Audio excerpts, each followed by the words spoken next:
ایمان پہلے لاتا ہے، اللہ پر ایمان پہلے لاتا ہے اور اللہ کو پہلے مانتا ہے تو اس کو مومن کہا جاتا ہے، اور نماز روزے حج زکات اس کے بعد کرتا ہے۔ تو جب اس نے کلمہ پڑھ لیا، ابھی نماز نہیں پڑھی اس نے، ابھی روزے نہیں رکھے اس نے، ابھی حج نہیں کیے اس نے، ابھی زکات اس نے نہیں دیے، لیکن مجرد صرف کلمہ اس نے پڑھا ہے، وہ مسلمان ہو گیا، مسلمان ہو گیا۔ اسی طرح سے آدمی نے صرف عقیدہ رکھ لیا کہ اللہ کے سوا فلاں بھی دیتے، اللہ کے ساتھ فلاں بھی کرتے، نفع نقصان کے فلاں بھی مالک، بھلے اس نے ابھی مانگا نہیں ہے، ابھی پکارا نہیں ہے، ابھی وہ اعمال، وہ طریقہ بندگی جو اللہ کے لیے خاص ہے کسی اور کے لیے اس نے کیا نہیں ہے، لیکن صرف اس نے یہ عقیدہ رکھا ہے، ابھی اس نے کیا نہیں ہے، وہ مشرک ہو جاتا ہے۔ سمجھ آئی کی بات کی نہیں آئی؟ ہاں، جس طرح کلمہ پڑھ کر کے آدمی فوری طور پر مسلمان ہو جاتا ہے، نماز روزے بعد میں کرتا ہے، میرے بھائیوں اسی طرح صرف عقیدے شرک رکھنے پر آدمی مشرک ہو جاتا ہے، چاہے وہ کرے چاہے یہ نہ سوچنا فلانے کو کبھی میں نے مزار میں جاتے ہوئے نہیں دیکھا، لیکن فلانے صبح شام اٹھتے بیٹھتے یا وہ سے مدد پکار رہے ہیں، یہ عقیدہ پکار بھی نہیں رہے، لیکن صرف یہ عقیدہ رکھا ہوا اس نے کہ غوث پاک بھی ہماری مدد کرتے ہیں، آتے ہیں، جب چاہے بیڑا پار کر دیتے ہیں۔ یہ عقیدہ رکھنے پر آدمی کیا ہو جاتا ہے؟ مشرک ہو جاتا ہے۔ اسی طرح صرف غیر اللہ کو سجدہ کرنا ہی شرک نہیں ہے، سنو، بلکہ کوئی بھی عبادت جو اللہ رب العزت کے لیے مخصوص ہے، اسے کسی غیر اللہ کے لیے کیا جائے یا یہ عقیدہ رکھا جائے کہ کرنا جائز ہے، تو وہ بندہ بھی کیا ہو، یہ بھی شرک ہو جاتا ہے اور وہ بندہ مشرک ہو جاتا ہے۔ کیونکہ ساری عبادات کا مستحق صرف اور صرف اللہ عز و جل کی ذات ہے، وہی خالق ہے، وہی مالک ہے، وہی رزاق اور قادر ہے، وہی حی القیوم ہے، وہی مارنے والا جلانے والا ہے، اس کے سوا کوئی بھی ان صفات کا مالک نہیں ہے، اس لیے صرف اسی کی ذات عبادت و بندگی کی مستحق ہے۔ یہ ہمارا اہل السنہ اہل الحدیث کا یہ ایمان اور عقیدہ ہے، اہل السنہ والجماعہ والحدیث کا یہ ایمان اور عقیدہ ہے۔ اب سنو، اب یہاں سے داستان شروع ہوتی ہے، اتنی بنیادی بات آپ سمجھ گئے، آپ کی سمجھ میں یہ باتیں آ گئی، اب آگے بڑھیے۔ اب شیطان نے چونکہ انسان کو گمراہ کرنا ہے، وہ یہ ہمیشہ اس کوشش میں ہوتا ہے کہ کس طرح بندے کو گمراہ کیا جائے، اس لیے وہ اللہ کی مخلوق میں، اللہ کی مخلوقات میں لوگوں کو خدائی صفات کا تصور دلاتا ہے۔ کیسے گمراہ کرے گا؟ وہ آ کے کسی مسلمان سے کہے گا کہ اس گلاس کو سجدہ کرو، ایسے مسلمان سجدہ کر لے گا؟ نہیں کرے گا ایسے۔ چلو فلانے پیڑ کو سجدہ کرو، کر لے گا؟ نہیں۔ ہاں، جتنا مضبوط شکار ہوتا ہے اتنے ہی مضبوط شکاری ہتھیار اپناتے ہیں۔ سمجھ آ رہی ہے؟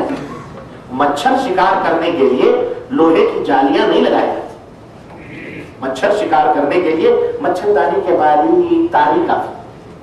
میں کہوں کہ مکڑی کے جالے بھی، مکڑی بھی مچھر پھنساتی نہیں بدلتی، تو مکڑی کے جالے ہی کافی ہو جاتے ہیں مچھر کو پھنسانے کے لیے، لیکن ہرن کو شکار کرنے کے لیے مکڑی کے جالے لگاؤ گے؟ بولو، یا مچھردانیاں لگاؤ گے؟ ہرن شکار کرنے کے لیے تمہیں ویسے ہی موٹی موٹی رسیاں ہرن جیسی تگڑی لگانا پڑے گی۔ تو شیطان کس کو شکار کرنے آ رہا ہے؟ ان اللہ کے بندوں کو جو کلمہ توحید کے اوپر قائم و دائم ہے، جو لا الہ الا اللہ محمد رسول اللہ پڑھتے ہیں۔ شیطان انہیں شکار کرنے کے لیے سادھو سنت کے بھیس میں نہیں آئے گا، شیطان انہیں شکار کرنے کے لیے ننگے بھڑنگے نہیں آئے گا۔ شیطان شکار کرے گا تو بڑے ہی تقوی، بڑے ہی پرہیزگار، تم سے زیادہ اچھی شکل میں آئے گا۔ بولو آئے گا کہ نہیں آئے گا؟ تم سے زیادہ اچھی شکل و صورت میں آئے گا، تم سے زیادہ بناؤ سنگار کر کے آئے گا، تاکہ تم اپنا روپ تمہارے اوپر ڈال سکے۔ اسی طرح سے وہ جس کی عبادت کروانا چاہ رہا ہے، تم سے جس کی بندگی کروانا چاہ رہا ہے، اس کے بارے میں بھی شیطان بڑا اچھا خاصا تصور لے کر کے تمہارے ذہنوں میں آئے گا، ہے کہ نہیں؟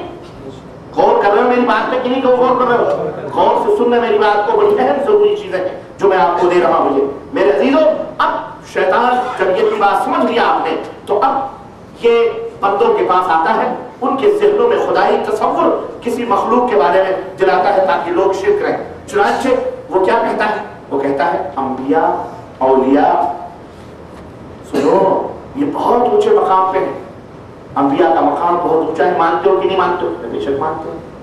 औलिया बेशक अल्लाह के नेक बंदे हैं सारे, हर मुसलमान मानता है, कौन नहीं मानता है? हर मुसलमान का ये अकीदा, औलिया सालिहीन नेक बंदे बहरहाल अल्लाह के यहाँ दोस्त है, मकाम है, अल्लाह जानता है। ये और बात है कि कौन वली है कौन नहीं है, लेकिन हमारा ये ईमान और अकीदा है कि जो वली अल्लाह होते हैं वो अल्लाह के महबूब बंदे होते हैं, लेकिन कौन है इसका फैसला अल्लाह ही करेगा, आपको नहीं। समझ आ रही है क्या? अब कहता जो औलिया होते हैं सालिहीन होते हैं, सुनो तुम्हारी तरह थोड़ी होते हैं, अबे तुम तो ऐसे ही पेशाब पैखाने में मुंह मार करके मर जाते हो, वैसे नहीं, बड़े पाक बाप होते हैं, वो मरने के बाद भी जिंदा रहते हैं। क्यों? अगर वो तुम्हारी तरह मर गए तो फिर अल्लाह के वली कैसे है? फिर तो तुम्हें उनमें फर्क क्या रहा? इसलिए उनका मकाम बुलंद होता है। तुम लोग अब देखा, सबको तो कुरान और हदीस की बात तो मालूम नहीं है। अब आदमी कहेगा हाँ वाकई हमारे नबी तो तमाम नबियों में सबसे आला, तमाम नबियों में सबसे अफजल, तो अगर हम ये कहते हैं मर गए तो फिर ये तो उनकी तौहीन है कि नहीं? क्योंकि मरते तो हम भी हैं, तो हमें नबी में फर्क क्या रहा? इसलिए ये अकीदा रखो कि मरते क्या मरे ही नहीं है, जिंदा। और फिर जो उनके नक्शे कदम में चलते हैं, जो नबी के सिलसिले में, वो भी नहीं मरते हैं, वो भी सालिहीन होते हैं, नेक होते हैं, यानी मरने के बाद वो जिंदा रहते हैं और सब कुछ समझते हैं, सब कुछ देखते हैं, बातें करते हैं, तालीम देते हैं, फैज पहुंचाते हैं और नफा नुकसान के मालिक हैं। वो मरने के बाद भी उनकी जिंदगी बल्कि और ज्यादा तरक्की हो जाती है, क्योंकि विसाल इलाही हो जाता है। दुनिया में तो जिस्म रुकावट बनी हुई है अल्लाह से मिलने के लिए, लेकिन ये जिस्म फना जब हो जाती है तब बका की जिंदगी शुरू होती है, क्योंकि वो अल्लाह में मिल जाती है, क्योंकि वो अल्लाह के आप पहुंच गए ना। अब यहाँ तो दुनिया में था जिस्म के साथ, अब ये रूह कहाँ पहुंच गई? अब अल्लाह के कुर्ब में है, तब वहां जो चाहते हैं अल्लाह से करवा लेते। अच्छा वो जिंदा थे और ये हालत था उनका कि इशारा करते थे तो बेटा पैदा हो जाता था, है? जिंदा थे तो ये कर देते थे, अब तो अल्लाह के पास ही बैठे हुए हैं, अब तो और कुर्ब हासिल हो चुका है, इसलिए अब जो चाहते हैं करते हैं, सुनते हैं, समझते हैं, जहां चाहते हैं आते हैं, जाते हैं, सबके पीर मुरीदों के घरों में भी आके बैठते हैं, सब कुछ चाहते हैं। हाँ, अब ये अकीदा बेचारे जाहिल लोगों के दिमाग में आ गया, उन्हें ना कुरान का पता ना उन्हें अहादीस का पता। अब जब चंद जुहला ने यह अकीदा रख लिया तो उनमें दो चार भूखे फकीर मौलवी भी पहुंच गए। देखा ये तो बस्ती की बस्ती अंधी गूंगी बहरी है, तो क्यों ना इससे फायदा उठाया जाए। फकीर में चंद सूखी रोटियां भी नसीब नहीं होती हैं, अबे अपने इस गर्म तवे में अपनी भी रोटियां सेक लो, कुछ रोजी रोटी का बंदोबस्त हो जाएगा। अच्छा ही है, 2 लाख और मार दे, ये साहिल में क्यों डूब के मर रहा है, बीच में डूब। तो अब जनाब आली उन्होंने क्या किया, अब वो शैतान आया मौलवी साहब की शक्ल में और कहा कि बेशक बिल्कुल आप लोग जिस अकीदे पे है सही है, जो इसके खिलाफ है वो मुसलमान नहीं है। खलास अब वहां जनाब अली अब मुर्दे जब जिंदा है तो अब किसी के कब्रों में एसियां लगवा रहा है, किसी में गार्डन, वल्लाह बतला अल्लाह की कसम झूठ बोलने वाला है तो करोड़ों लानत है। बॉम्बे के अंदर मचगांव जाके देखो, उधर पूरा इलाका बॉम्बे के रहने वाले लोग जानते होंगे, वो पूरा बोरियों का, इस्माइलियों का, खोजों का सबका मोहल्ला।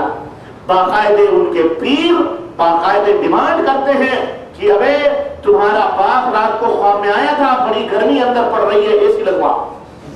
वल्लाह बतला गार्डन पेड़ सूख रहे, पानी डालवा में इतने पैसे उसके, एसी के इतने पैसे, गार्डन के इतने पैसे, जिसको जितना पैसा जिसको जितने हाई लेवल के कमाने हैं कमर में वो भी लगवाता।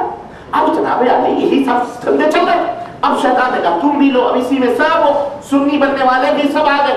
उन्होंने कहा इनको भी गुमराह करो। इस तरह से मेरे अजीजों कहते हैं कि जब बारिश फलाने महल्ले में होगी तो नाली तुम्हारे यहाँ जरूर आएगी, छींटे तो पड़ेंगी। ऐसी छींटे पड़ी, और छींटे नहीं, यहाँ तो पूरे का पूरा दुनिया गर्क कर दिया। एक बदअकीदा राफिदियों की तरफ से ये पूरी बदअकीदगियां सुन्नियों में आ गई, और मुकम्मल तौर पर वही अकीदे जो वो अपने मौलवियों और अपने बुजुर्गों और अपने लोगों के ताल्लुक से रखते थे, आज वही अहले सुन्नत वल जमात का लेबल लगाकर उन्हीं शीयों ने अहले सुन्नत का लेबल लगा करके खुद करवाना शुरू कर दिया। और उसके लिए दलीलें और उसके लिए सबूत।